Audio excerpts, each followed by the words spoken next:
This is the word of the Lord from June 28th, 2026. What you believe by fear is a punishment is actually God's love and mercy.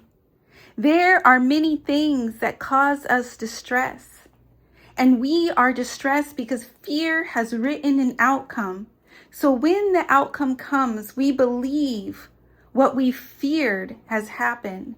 We believe the worst has come true, and despite our prayers, what we didn't want unfolds in our lives. We see God as distant and unloving and unmerciful. In this perception, we account fear and distress as leading and punishment prevailing. And yet we don't realize that our perception has been altered. In reality, God's love allowed an unpleasant situation to occur because through it, He will work in us and through us and change us and the people involved. He will use all experiences, whether painful or not, to get the glory, because His glory can be seen and manifested through what we call good or what we call bad. In Proverbs 3 verse 6, you are to acknowledge and recognize the Lord, and He will make the path straight for you.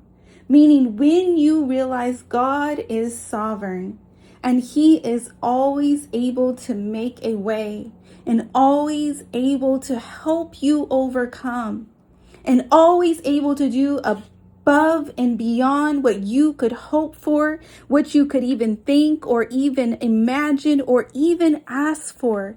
He can make any situation that is bad and use it for good. Even the pain can be transformed. Even the hurt can be transformed. Even the anger can be transformed.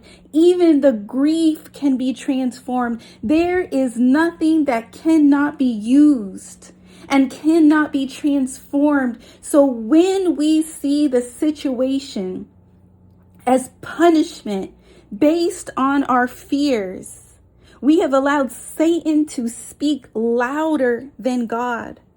Our perception has shifted to Satan instead of God, to fear instead of love, to punishment instead of mercy.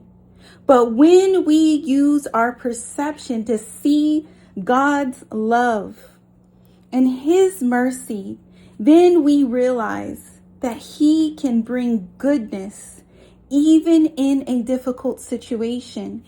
And when we acknowledge the sovereignty of God and how His hand is not too short to save and His intentions are for our good, then when we put our trust in Him, we can see an outcome where He has the final say, where He intercedes, where He alters it and changes it.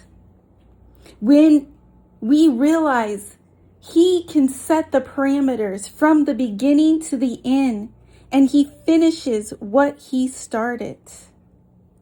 Job is the perfect example. God saw Satan searching for someone and said, "Have you considered Job?" Then He gave him the parameters of what he could do and what he could not do. And in the end, He used this terribly painful situation to grow close to Job and reveal Himself like never before. Then He gave Job more than he lost, a complete restoration. So it was the Lord that was there from the beginning, the middle, and the end, intricately involved in every detail and every conversation. And this is the perception we must have. See as the Lord sees. See Him in the picture with love and mercy, not fear and punishment. See that the Lord is always there. Let your eyes recalibrate to the truth. See the Lord for who He is and understand His ways. Know that he acts on our behalf every time. See with his perspective. This is what you must do, declares the Lord. Amen.